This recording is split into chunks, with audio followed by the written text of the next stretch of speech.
Hello and welcome friends, आपका अपना और प्यारा यूट्यूब चैनल राज क्लास के एक और नए वीडियो में आपका स्वागत है। तो इस वीडियो में हम बात करेंगे क्लास 10th के बिहार बोर्ड वाले जो विद्यार्थी है ना, उन्हीं के लिए। जो बिहार बोर्ड के विद्यार्थी है क्लास 10th के, जो 2023 में इस बार एग्जाम देने वाले हैं, अगर जो लोग इस चैनल पर इस वीडियो को देख रहे हैं तो उनके लिए वीडियो सबसे ज्यादा महत्वपूर्ण है। तो हम इसमें जो बात करेंगे मैथमेटिक्स के बारे में बात करेंगे, यानी जो चैप्टर होते हैं, चैप्टर बेसिस पर हम महत्वपूर्ण जो प्रश्न होते हैं सब्जेक्टिव और ऑब्जेक्टिव टाइप क्वेश्चंस, उसके बारे में हम डिस्कस करेंगे चैप्टर बेसिस पर, चैप्टर वाइज चैप्टर। जो आपको हम उसमें पूरा डिटेल कर देंगे, पूरा ऑब्जेक्टिव सेक्शन भी आपका वहां पे खत्म हो जाता है और सब्जेक्टिव भी आपको समझ में प्रॉपर वे में आ जाएगा मेरे भाई। और जो क्वेश्चन में दिक्कत होगा, तकलीफ होगा, हमें कमेंट सेक्शन में कमेंट कीजिएगा, उसके हम लोग सॉल्यूशन करेंगे मेरे दोस्त, ठीक है। तो इस जो वीडियो में हम फर्स्ट वाले चैप्टर के बारे में बात करेंगे। पहला जो चैप्टर आता है वास्तविक संख्या है, इसकी बेसिक नॉलेज मैं आपको दे दूंगा साथ ही साथ, और ऑब्जेक्टिव किस तरह के पूछेंगे, सब्जेक्टिव टाइप क्वेश्चन किस तरह से पूछते हैं, सब हम डिटेल कर दूंगा, पूरा मैं आपको समझा दूंगा मेरे भाई। तो हम पहले इसको बात कर ले, इस चीज में पहले बेसिक चीजों को हमको जानना पड़ता है। भाज्य संख्या किसे है, अभाज्य संख्या किसे कहते हैं, प्राकृतिक संख्या कहां से शुरू होता है, इस सब को बारे में हम थोड़ा सा समझ लेते हैं, डिटेल कर लेते हैं। उसके बाद इसकी जो कुछ क्वेश्चंस ऑब्जेक्टिव टाइप है वो मैं आपको बता दूंगा। तो पहले इसमें हमें जरूरी पड़ता है कि भाज्य संख्या यानी भाज्य किसे कहते हैं, फिर हमें जरूरी पड़ता है अभाज्य संख्या, ठीक है। फिर इसमें है परिमेय संख्या, इसके बाद अपरिमेय संख्या, परिमेय अपरिमेय, फिर सम संख्या, सम संख्या, इसके बाद आता है विषम संख्या, विषम संख्या। उसके बाद शांत आवृत्ति और अशांत आवृत्ति, उस सबको हम समझेंगे।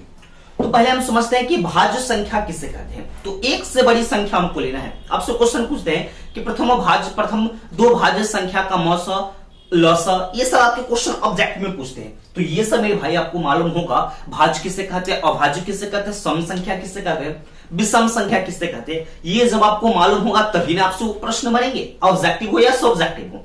तो मैं आपको यहाँ पे क्लियर कर देता हूं, भाज्य किसे कहते हैं। तो एक से बड़ी आपको संख्या लेना, वैसी संख्या जो एक अथवा अपने को छोड़कर किसी दूसरी संख्या से विभाजित हो जाता है, उसी को हम भाज्य संख्या कहते हैं। जैसे देखिएगा 4 है तो 4 है, यह एक से भी लग रहा है, 4 से भी लग रहा है, और दूसरा कोई भी संख्या जो 2 है इससे भी यह विभाजित हो रहा है, इसका मतलब यह कौन सा संख्या है, तो यह एक भाज्य संख्या है। 6 हो गया, 8 हो गया, 9 हो गया, ये सब जो है कौन सा संख्या आता है, तो भाज्य संख्या आता है। फिर यहां पे आता है अगला। अब आपसे यहीं पे क्वेश्चन पूछ लेते हैं कि दो भाज्य संख्या का मौसा क्या होगा, ठीक है। ये लगातार दो भाज्य संख्या, तो 2 और 4 भाज्य संख्या में हम लेते हैं इसको, सबसे छोटी भाज्य संख्या, तो इसका मौसा, चाहे आपसे कहता है भाज्य संख्या का मौसा, जैसे कि 4 और 8 है, ठीक है, या 4 और 6 है, इसका कहता है दो भाज्य संख्या का मौसा कितना होगा। तो हम लोग इस तरह से मौसा निकालते हैं ना, 4 एकम 4 और 2 होता है, तो कितना हो जाएगा, 2 दूना 4, तो इसका मौसा कितना आता है, तो भाज्य संख्या का मौसा। आपसे ऑब्जेक्टिव क्वेश्चन पूछते हैं कि भाज्य संख्या का मौसा कितना होगा, तो भाज्य संख्या का मौसा कितना हो जाएगा, तो भाज्य संख्या का मौसा तो 2 हो जाएगा। ये चीज आप तो समझ गए हैं ना, भाज्य संख्या का मौसा। तो भाज्य संख्या जैसे ही ये सब जो हम संख्या आपको बता रहे हैं, जैसे इसके बारे में थोड़ा बेसिक जैसे ही नॉलेज हो जाएगा आपको, ऑब्जेक्टिव आपको यहाँ पे क्लियर हो जाएगा। अगर जो आप इसके बारे में नहीं जानते हैं तो ऑब्जेक्टिव आपसे नहीं बनेंगे, पहले मैं आपको बता देता हूं। इसलिए आपसे रिक्वेस्ट है, वीडियो को पूरा देखेंगे और इस चीज को समझने और लिखने का कोशिश करेंगे, क्योंकि आपके पास समय बहुत कम है। आपको मैं चैप्टर बेसिस पर हर एक वीडियो एक दिन बेच करके आपको मैथमेटिक्स के वीडियो रेगुलर दूंगा। पूरा जितना एक्सरसाइज है, पूरा चैप्टर्स को पूरा डिटेल करके आपको समझा दूंगा, जिससे आपके एग्जाम में कोई दिक्कत नहीं रहेगा मेरे दोस्त, ठीक है। तो भाज्य चीज को समझ गए। फिर आता है यहाँ पे अभाज्य संख्या। अभाज्य संख्या किसे कहते हैं, तो एक से बड़ी ऐसी संख्या जो एक अथवा अपने को छोड़कर किसी दूसरी संख्या से विभाजित नहीं होता है, उसको हम लोग कौन सा संख्या कहते हैं, तो उसे अभाज्य संख्या कहते हैं। जैसे में देखिएगा, अभाज्य संख्या में जैसे कि 2 हो गया, एक से लगा, स्वयं से लगा, किसी दूसरे संख्या से यह विभाजित नहीं होता है, इसलिए यह कौन सा संख्या है, तो अभाज्य संख्या है। फिर अगर यहां पे हम ले लेते हैं 5 या 3 भी ले लेते हैं, तो 5 है, 1 से विभाजित हो रहा है, 5 से हो रहा है, किसी दूसरे संख्या से विभाजित नहीं हो रहा है, इसका मतलब ये सब कौन सा संख्या है, तो अभाज्य संख्या है। तो यहां पे भी आपको क्वेश्चन पूछते हैं कि दो अभाज्य संख्या का मौसा क्या होगा, लसा क्या होगा। तो दो अभाज्य संख्या, तो अभाज्य संख्या जैसे कि 2 और 4 आ गया, दो अभाज्य संख्या 2 और 3, अभाज्य संख्या का मौसा कितना होगा, 1 होगा। ये बहुत हम लोग निकालते हैं क्योंकि ये सब मौसा हम लोग बहुत पहले ही समझ चुके हैं, ठीक है। तो 2 एकम 2 हो जाएगा, 1 हो जाएगा 2, तो 2 मरतबे में हम इसको लगा लेंगे, तो यानी इसका मौसा कितना होगा, लेफ्ट वाला साइड होता है। तो भाज्य संख्या का मौसा पढ़े हैं कितना, 2, और अभाज्य संख्या का मौसा पढ़े हैं 1। तो ये आपके ऑब्जेक्टिव यहां से क्लियर हो गए मेरे भाई। ये आपसे यहाँ पे अभाज्य में पूछता है कि अभाज्य गुणनखंड, आपसे क्वेश्चन यहाँ पे दे देते हैं कि 48 है, 48 का अभाज्य गुणनखंड बताइए। तो 48 का अभाज्य गुणनखंड यानी इसको हम लोग एलसीएम फैक्टर जो करते हैं ना गुणनखंड, उस तरह से कर लेते हैं। तो कितना हो जाएगा 24, फिर 2 से 12, 2 से 6, 2 से 3। तो इसका अभाज्य गुणनखंड पूछता है, तो 2 कितना बार है, 4 है, तो 2 के पावर 3 इंटू 1 लिख देगा, ये आपका आंसर हो गया। या 2 इस तरह से हम लिख देते हैं, 2 को 4 बार इंटू 3। ये सब इसका अभाज्य गुणनखंड आपसे पूछते हैं। कभी कभी इसमें यही क्वेश्चन को इस तरह से घुमावदार कर देता है। घुमावने का मतलब क्या है, आपको घुमावदार किस तरह से बनाता है, कहता है कि 48 में 2 के कितने गुणनखंड शामिल है। तो हम इसको फैक्टर करेंगे तो 2 इसमें कितना बार शामिल है, तो 2 के इसमें कितना, तो 4 गुणनखंड इसमें शामिल है 2 का। ये सब हो जाएगा। तो वही चीज मैं आपको यहाँ पे क्लियर कर रहा हूं। भाज्य भाज्य को समझ गए हैं। अब आता है यहाँ पे परिमेय संख्या आता है।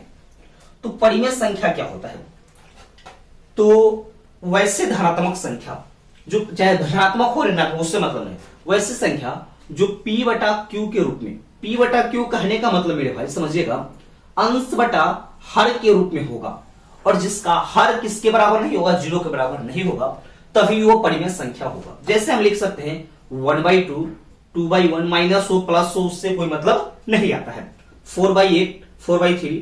अब इसके साथ एक और चीज आता है परिमेय, ये चीज तो हम समझ गए, सिर्फ 2 भी लिख देते, 4 भी लिख सकते हैं, भी आपका परिमेय है। लेकिन कभी कभी आपकी ऑब्जेक्टिव क्वेश्चन किस तरीका से देता है, रूट में लिख देता है इस तरह से। अब इसमें हमको बता है कौन परिमेय पर, तो यहां इसके लिए एक कंडीशन आ जाता है। परिमेय तो समझिए कि p बटा q के रूप में होगा, लेकिन q उसको किसके बराबर नहीं होगा, तो 0 के बराबर नहीं होगा, तो परिमेय संख्या होगा।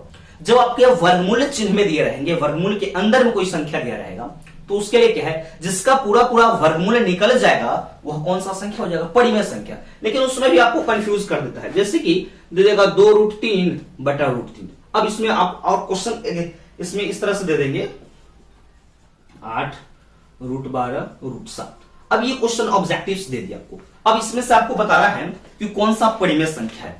तो आप तो देखेंगे भैया सब तो रूट में है, किसी का वर्गमूल आएगा नहीं, ये में परिमेय नहीं है। लेकिन यही आपको गलती होता है, √3 से √3 बटा में है तो ये कैंसिल हो जाएगा, बच क्या गया, तो 2 बच गया, यही ना कौन सा संख्या है, तो यही परिमेय संख्या है। यही चीज मैं आपको समझाना चाह रहा हूं। पूरा बेसिक जैसे ही आप क्लियर करते हैं, ऑब्जेक्टिव कोई एकदम मक्खन मलाई हो जाएगा, ऑब्जेक्टिव पूरा आपको समझ में आने लगेगा मेरे भाई।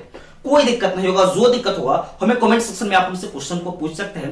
वैसे होगा तो हम लोग संडे के संडे एक लाइव क्लासेस के माध्यम से आपकी इस तरह की प्रॉब्लम को हम डिस्कस करते चलेंगे। क्लास 10th वाले विद्यार्थी जो 2023 में एग्जाम देने वाले हैं, आ जाइए मेरे साथ इस चैनल राज क्लासेस के साथ आप जुड़ जाइए। आपको पूरा एकदम मैथमेटिक्स हो, साइंस हो, सब हम पूरा यहाँ पे क्लियर कर देंगे, हर एक सब्जेक्ट्स को। लगातार आपको वीडियोस मिलेगी इस चैनल पर, इसलिए मैं आपसे बता दूं कि जल्दी से जल्दी इस पर जुड़ जाइएगा। इस वीडियो को, इस चैनल को अपने सभी दोस्तों के पास शेयर जरूर कीजिएगा मेरे भाई। इसके बाद आता है अपरिमेय संख्या।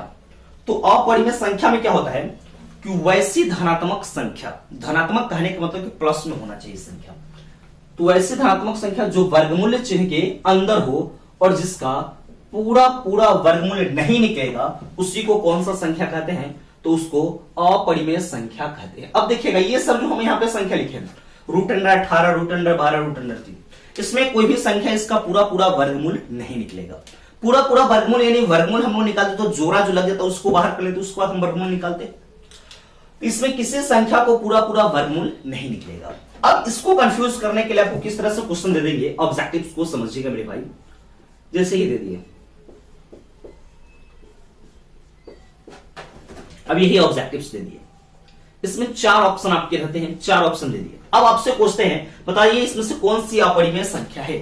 यहाँ पे बहुत विद्यार्थी कंफ्यूज हो जाता है, देखता है कि भैया सब तो वर्गमूल में है, कि अब तो क्या होगा, कौन टिक करे, यहाँ पे कंफ्यूज हो जाते विद्यार्थी। तो आपसे घबराने की कोई जरूरत नहीं मेरे भाई, जो रूट में है उसको अपरिमेय पूछ रहा है या परिमेय पूछ रहा है उससे हमको कोई मतलब नहीं। पहले हम उसको क्लियरिफाई कर लेंगे। देखिए भैया, इसका वर्गमूल निकलता है 2, इसका वर्गमूल नहीं निकलता, इसका वर्गमूल 4 चुका 16, 25 का वर्गमूल 5। अब अगर जो इसमें अपरिमेय संख्या पूछ रहा है तो इसी का वर्गमूल नहीं निकलना है, तो क्या हो जाएगा, इसमें √3 इसी का आंसर हो जाएगा। और कभी कभी आपसे क्वेश्चन पूछते हैं ए और बी में, जैसे रहता है, कहता है आपको क्वेश्चन दे देंगे कि ए और बी दोनों अभाज्य संख्या है, तो इसका क्या बताइए, तो एलसीएम बताइए।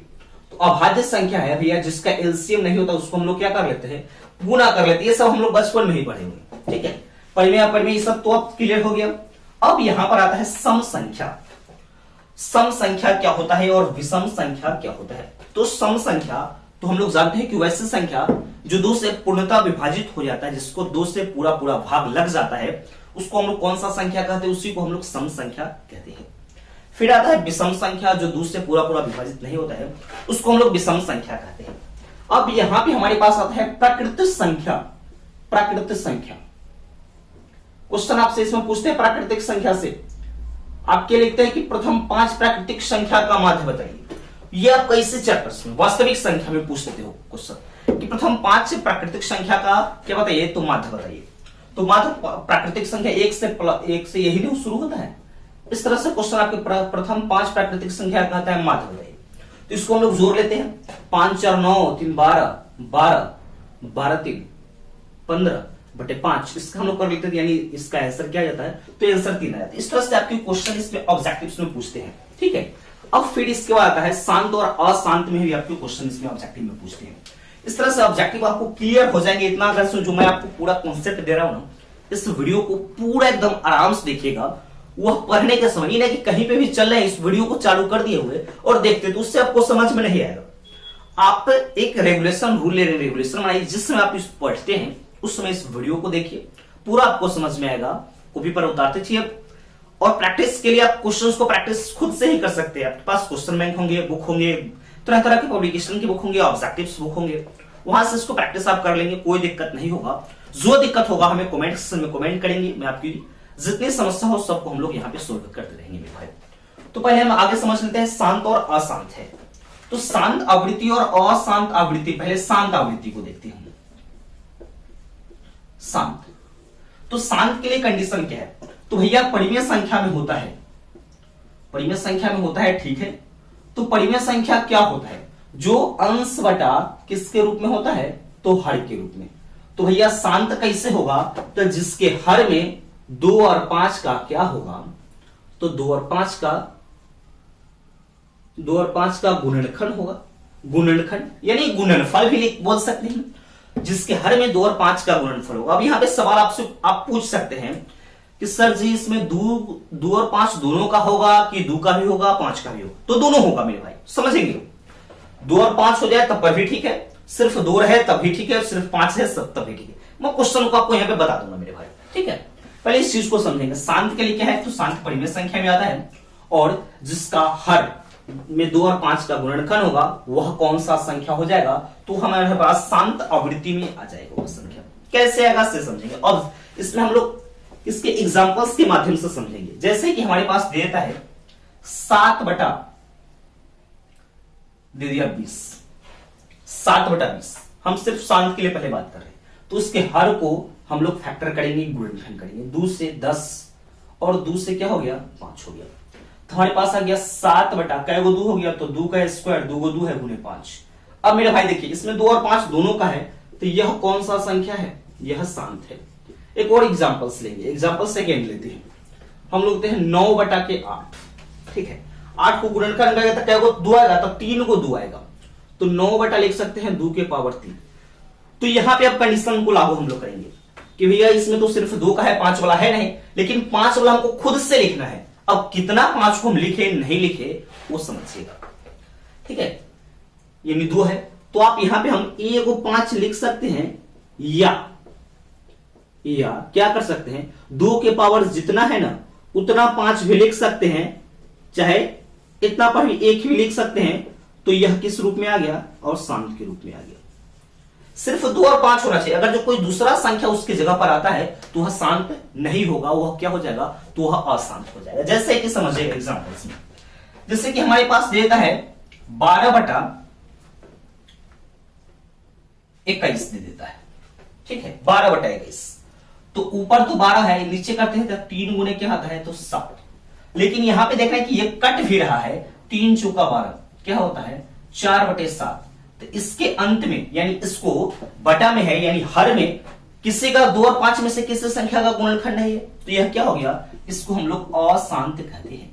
तो अशांत का परिभाषा, अशांत को हम लोग समझने के लिए क्या लिख सकते हैं, कुछ जिसके हर में 2 और 5 का गुणनफल के अलावा कोई दूसरी संख्या भी उसमें उपस्थित हो तो उसको हम लोग अशांत आवृत्ति कहते हैं। जैसे अशांत के लिए भी एग्जांपल्स को हम लोग लेंगे।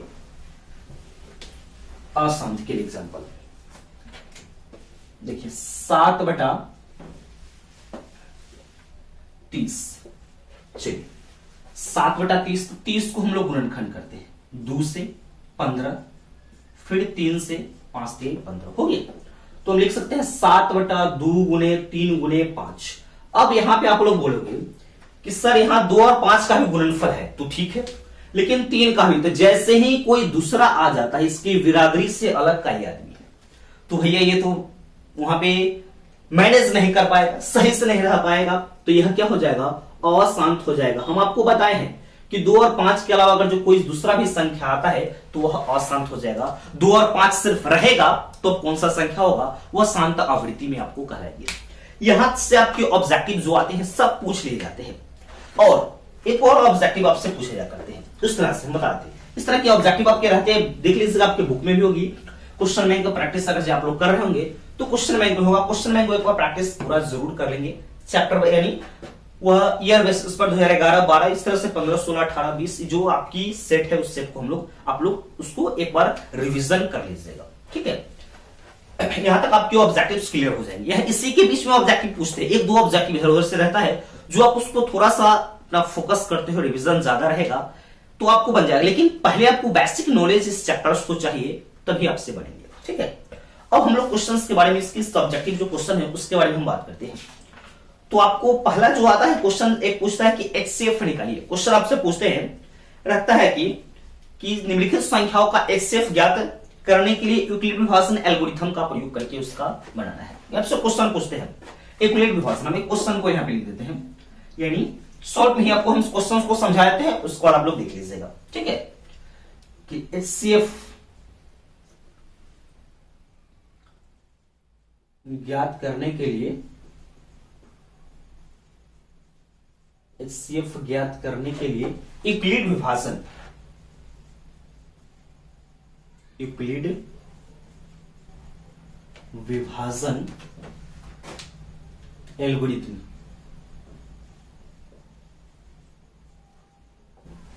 का प्रयोग करें। हम शॉर्ट में आपके इस क्वेश्चन को लिख दिए हैं। जैसे कि हमारे पास क्वेश्चन पूछ देता है, क्वेश्चन है 135 और कितना है, तो 225, यही क्वेश्चन है। यानी हमारे पास एक क्वेश्चन, ये नहीं कि यही क्वेश्चन आपके एग्जाम में पूछेंगे मेरे भाई, समझेंगे। ये नहीं कि भैया यही आप क्वेश्चन सर आप बताए ये एग्जाम में पूछेंगे, ऐसी बात नहीं है। इस टाइप के आपके क्वेश्चन पूछेंगे। 135 और 225 है, इसके ऊपर डिजिट को आपको चेंज किया जा सकता है, 10, 20, 40, 50, 90, 90, 10, 20, 25, कुछ भी यहाँ पे क्वेश्चन को सेट कर सकता है सेटर लोग एग्जामिनेशन वाला। तो यहाँ पर हम समझा रहे हैं कि 135 और 225, तो पहले हमको देखना है कि बड़ा कौन सा संख्या है। तो 135 छोटा है, 225 बड़ा है, इस तरह से लिख लेंगे पहले सॉल्यूशन में। तो यहां हम लिखेंगे यूक्लिड विभाजन एल्गोरिथम से, यूक्लिड विभाजन एल्गोरिथम से। यूक्लिड विभाजन एल्गोरिथम से छोटा वाला संख्या से बड़ा वाला संख्या में हम लोग भाग करते हैं। तो 135 एक बार में लग जाएगा, 225 में इसको हम घटाते हैं, 9 3 12 90 आता है। 135 एक बार में 90 आ जाएगा, तो ये कितना हो जाएगा, 45 हो जाएगा, फिर 90, तो 45 दूना 90, यानी यहां पर कट गया। अब जो बाया वाला साइड होता है वही HCF होता है। तो इसके लिए यूक्लिड विभाजन एल्गोरिथम के लिए एक फॉर्मूला आता है, A बराबर बी क्यू प्लस आर। अब यहां पे होता है क्या, अब इसमें जो है हमारे पास यहां पे रखना है, यहां आर आपका जीरो नहीं होगा, ए बराबर बी क्यू प्लस आर है, इसी फॉर्मेट में इसको हमको लिखना है। तो पहले 225 है, तो यहां पे हम लोग लिखेंगे 225 बराबर बी क्यू, बी यही है 135, क्यू कितना है 1 है, और आर का मतलब कि इसका शेषफल कितना बचा 90, यानी यहां पे R is not equal to क्या है, जीरो के बराबर आर नहीं है, परा हो गया। फिर यहां इस पर आएंगे 135, इसको कितना से 90 से भाग किया कितना बार में, एक बार में, तो वही लिख देंगे 90 गुना 1, इसमें शेषफल कितना आ गया तो 45, यहां लिख देंगे R is not equal to zero है, जो आर हमारा शेषफल है जीरो के बराबर नहीं हुआ। जब तक वह शेषफल जीरो होता नहीं है तब तक आपका एचसीएफ फाइनल होगा। फिर यहां पे 90 आ गया, तो 90 है 45 में दूर से हम लोग 45 प्लस जीरो आ जाएगा, शेषफल जीरो आ गया तो R is equal to zero, तो R is equal to zero आ गया तो इसका शेषफल कितना हो गया, तो कितना हो गया तो 45 हो गया। जिस तरह से आपको समझ में आ जाए, इस तरह के क्वेश्चन आपके एक पूछते हैं बोर्ड एग्जाम में, इस चीज को आप ध्यान से एक दो बार करके समझ लीजिएगा, आपको बिल्कुल मेरे भाई समझ में आ जाएगा। ये क्वेश्चन हो गया। फिर यहां पे आपके क्वेश्चन पूछेंगे क्या, गुणनखंड करने के लिए आपके क्वेश्चन रहेंगे या एलसीएम और एचसीएफ निकालने के लिए, क्वेश्चन को हम बता दो, इस तरह से क्वेश्चन आपको रहेंगे। ये चीज तो आपको आती होगी पहले से, ठीक है। इसको वीडियो को पूरा जब देखिएगा तो पूरा कंप्लीटली आपको मेरे भाई समझ में आएगा, कोई दिक्कत नहीं होगा इसमें, ठीक है। चलिए दूसरा नंबर हम क्वेश्चन के बारे में बात करते हैं, जो आपको पूरा से पूरा एकदम बिल्कुल अच्छे प्रकार से समझ में आएगा मेरे भाई। इस तो हो गया एलसीएम एचसीएफ वाले क्वेश्चन कभी कभी पूछ देते हैं, जो मैं पूरा यहाँ पे डिटेल कर दे रहा हूं, जो आपको कोई तकलीफ नहीं होगा, कोई दूसरे वीडियो को देखने की जरूरत नहीं पड़ेगा। अगर से आप कुछ भी नहीं पढ़े हुए हैं, थोड़ी सी भी प्रिपरेशन नहीं है, अब सोच रहे हैं कि आप प्रिपरेशन करके बहुत अच्छा नंबर ले आए, तो आपके लिए वीडियो एकदम परफेक्ट है, परफेक्ट चैनल पर आप लोग आए हैं यहाँ पे, ठीक है। दूसरा क्वेश्चन मैं एक आपको बता रहा हूं, एलसीएम और एचसीएफ कहता है कि आभास गुणनखंड विधि द्वारा निम्नलिखित पूर्णांक का एलसीएम और एचसीएफ निकालिए। यानी हमको यहाँ पे एचसीएफ और एलसीएम पूछ रहा है, ये क्या करना है हमको तो ज्ञात करना है। क्वेश्चन को आपको समझ आप बुक जो होगा ना आपके पास, उस बुक को देख लीजिएगा, ठीक है। हम इसमें 1.2 का क्वेश्चन ये बता रहे हैं, ठीक है। तो हम इसका क्वेश्चन हम बता रहे हैं दूसरा का फर्स्ट में, ये दूसरा नंबर क्वेश्चन फर्स्ट है दूसरा का। तो क्या कर रहा है 26 और 91 के बीच हमको एलसीएम और एचसीएफ दोनों पहले बताना है, ठीक है। इस तरह से आपको क्वेश्चन पूछते हैं। तो आभास गुणनखंड से, तो इस दोनों का पहले आभास गुणनखंड करेंगे, 26 का 2 से 13 और 13 से करेंगे तो 13 एकम 13। फिर यहां 91 को कितना 7 से 13 से 91, फिर 13 से 13 एकम 13। तो यहां हो जाएगा कि जो 26 है, यहां लिख सकते हैं कि 26 का आभास गुणनखंड कितना हो गया, आभास गुणनखंड 1, 2 और 13 हो गया। अब आता है 91 का आभास गुणनखंड,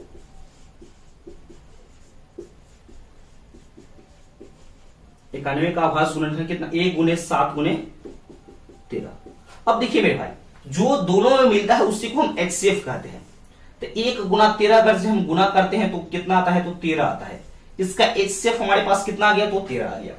अगर जब पूछता है कि भैया इसका एलसीएम बताइए, तो एलसीएम आपसे जैसे ही पूछते हैं जो दोनों में मिलता है उसको एक बार लेते हैं, तो 13 ले ली, एक को तो छोड़ देते हैं, 2 और 7, तो 2 गुने 7 कितना हो जाएगा, तो हो जाएगा 13 सत्ते 91, और 91 में 2 से हम लोग गुना कर लेंगे, 2 9 दूना 18, यानी इसका कितना हो जाएगा एलसीएम, तो एलसीएम कितना 182 इसका एलसीएम आ जाएगा, ठीक है। इस तरह से आपको क्वेश्चन पूछते हैं कि एलसीएम और एलसीएफ ज्ञात कीजिए। कभी कभी क्वेश्चन आता है कि दो संख्या का एलसीएम एचसीएफ दिया रहेगा, एलसीएम पूछेगा। जैसे हम आपको क्वेश्चन बता रहे हैं, क्वेश्चन नंबर इसका 4 ही है, ठीक है। आपका बुक का ही क्वेश्चन हम बता रहे हैं, क्वेश्चन नंबर 4। ऐसे हमारे हिसाब से क्वेश्चन नंबर 3 होगा। मैं 2 क्वेश्चन ये लगा के 2 क्वेश्चन मैंने आपको डिस्कस कर दिया है, और तीसरा नंबर हम क्वेश्चन को आपको बता रहे हैं, जो आपके लिए महत्वपूर्ण क्वेश्चन है, थर्ड नंबर क्वेश्चन। इसमें क्वेश्चन क्या है, एचसीएफ कितना कितना का है, 306 और 657 का एचसीएफ दिया हुआ है, 9 दिया है। क्वेश्चन हम लिख लेते हैं, ठीक है। अब इसमें कह रहा है कि एलसीएम 306 और 657 क्या करना है, तो ज्ञात कीजिए।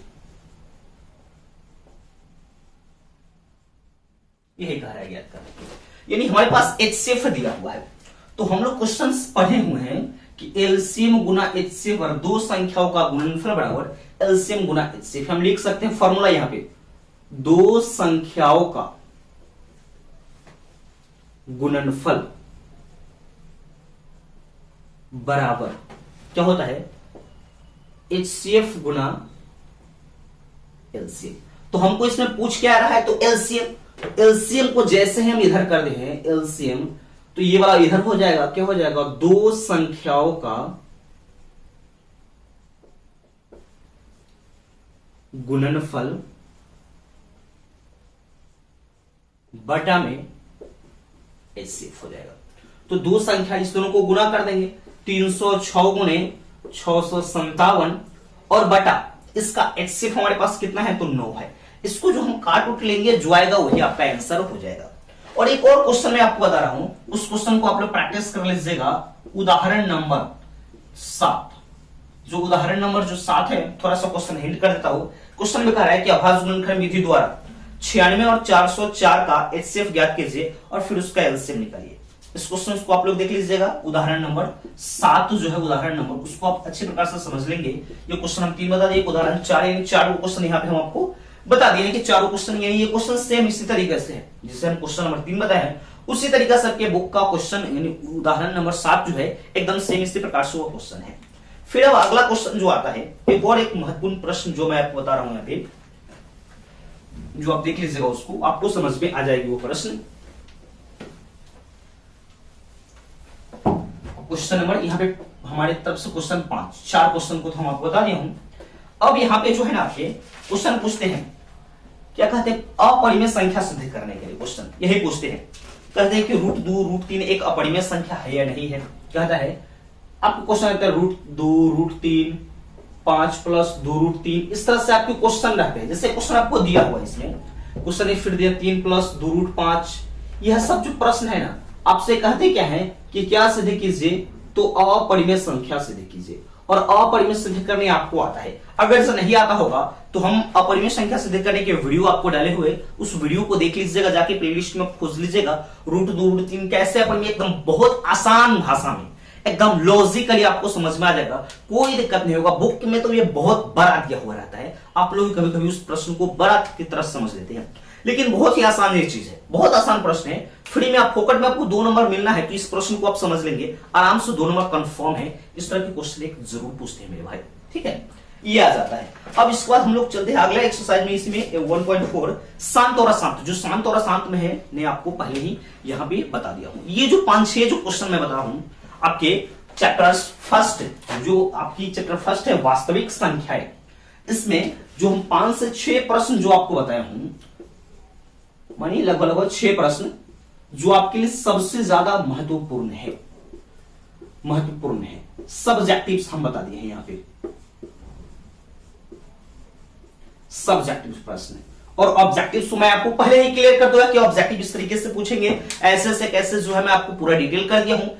तो इस तरह की इसको प्रैक्टिस कर लेंगे हमारे साथ। जब हमारी वीडियो को देखते हैं तो जो मैं प्रश्न को बता रहा हूं उसको आप प्रैक्टिस कर लेंगे, 1-2 बार प्रैक्टिस करेंगे, आपको पूरा अच्छी प्रकार से समझ में आ जाएगा। जब नहीं आएगा समझ में तो हमें कमेंट सेक्शन में कमेंट कीजिएगा, उस तरह के प्रश्न को हम समझाने का आपके लिए कोशिश करेंगे मेरे भाई, ठीक है। अगर हमारे चैनल पर नए हैं तो चैनल को सब्सक्राइब कर लीजिएगा, बेल नोटिफिकेशन को ऑन कर लीजिएगा, ताकि मेरे वीडियो का नोटिफिकेशन आपको सबसे पहले जरूर से जरूर मेरे भाई मिलता रहेगा।